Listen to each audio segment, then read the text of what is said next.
So we have seen the break statement, which is a statement used when you are in the middle of a loop and you encounter a condition and you want to exit the innermost loop. There will always also be occasions in your program when you are in the middle of a loop and you encounter some condition, and then you realize that you don't need to execute this iteration, you just can go to the next iteration. So skip the current iteration. The break statement was you encounter a condition and you say I am done, I'll exit out of the innermost loop. Here it's not exiting out of the innermost loop, it's just skipping the current iteration. Okay.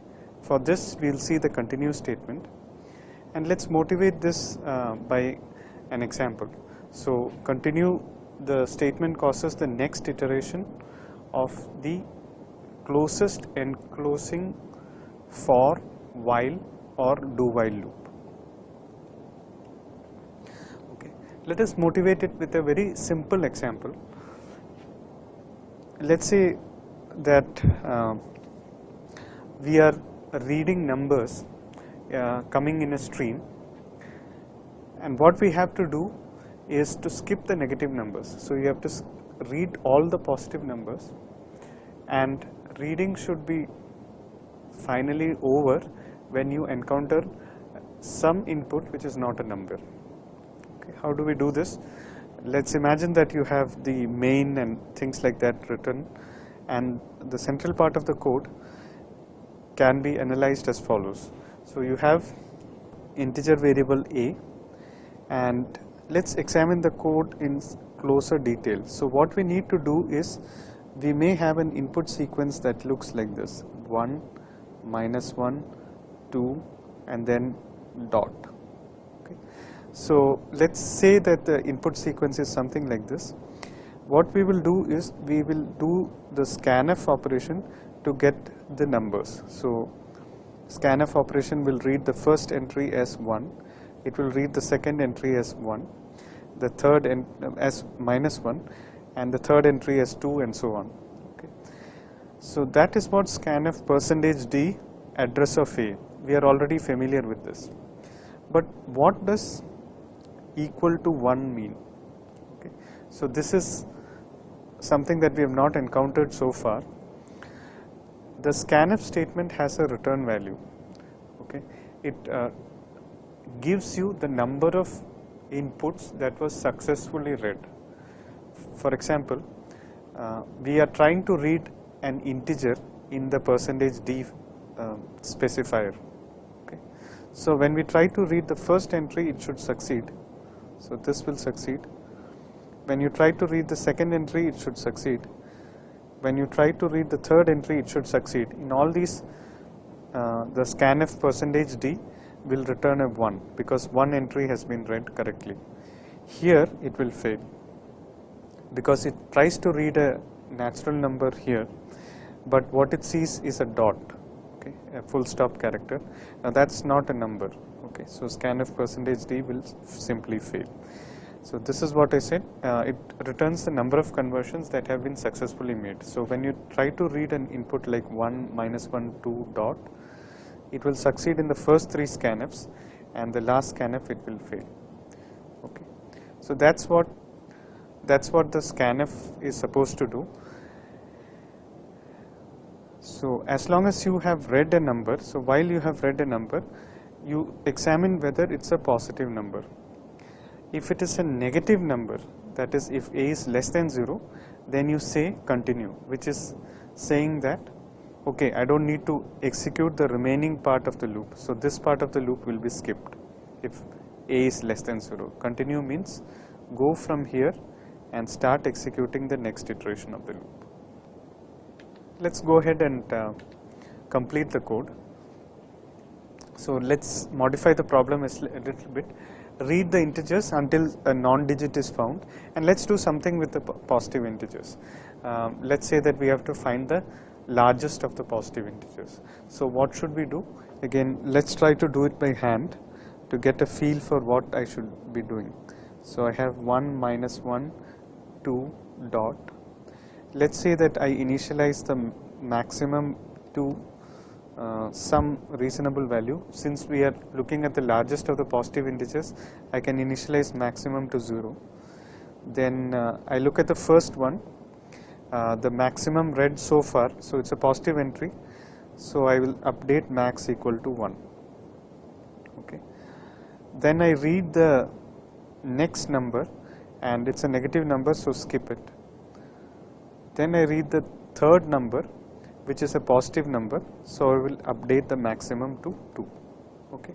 So this is the part that we want to focus. If it's a negative number, skip. Okay. So here is the code for doing that. While the currently read number is while the currently read input is a number, that is why the percentage D succeeded and one entry was correctly read. Okay. So if a number was read, check whether the number is negative. If the number is negative, continue. Continue means go to the next iteration of the loop. Do not do what is remaining in the loop. Okay. So if the currently read number is non-negative, what you will check whether the current maximum is less than the new number. If it is less than the new number, you reset the maximum to the new number. Okay. So this is the code that we have written, similar to other codes that we have seen. So you update the maximum score, maximum number, and go and read the next number. Okay. If the currently read number is negative, then we will say continue. So we will not update the maximum. So this is what the continue is supposed to be doing. Now, as in break, you can also write equivalent code without using the continue statement. So let's try to do that. And for doing that, all we have to do is make sure that the maximum is updated only if it is a non-negative number. Okay.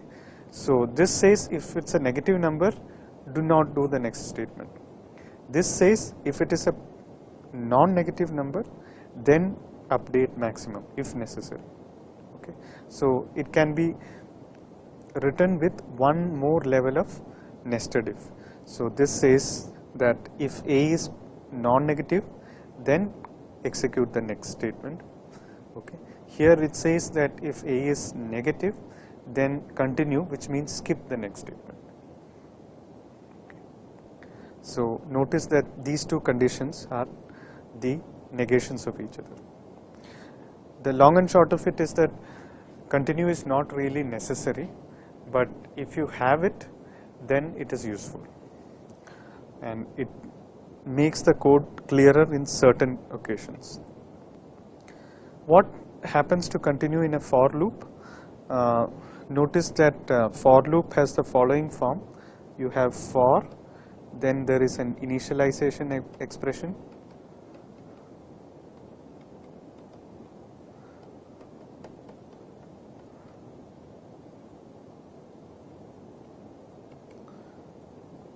okay. Then there was a test, and finally there was update.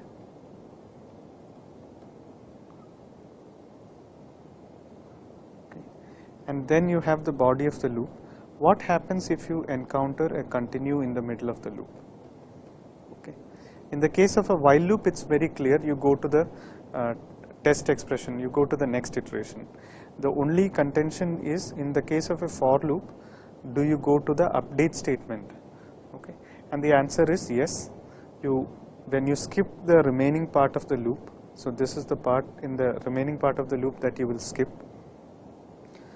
When you skip that, you go directly to the update statement. Notice that when you do the break, so if the statement was a break, you break immediately out of the loop without doing the update. In the case of a continue, you have to do the update. Okay.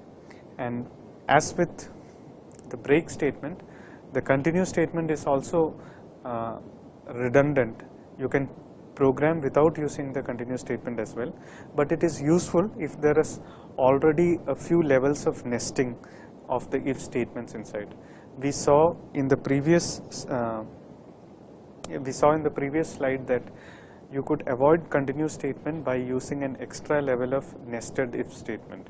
Now, if you don't want to complicate the code in that way, you can use a continuous statement. Otherwise, in other cases, you may want to exit out of the loop. In that case, you can use the break statement.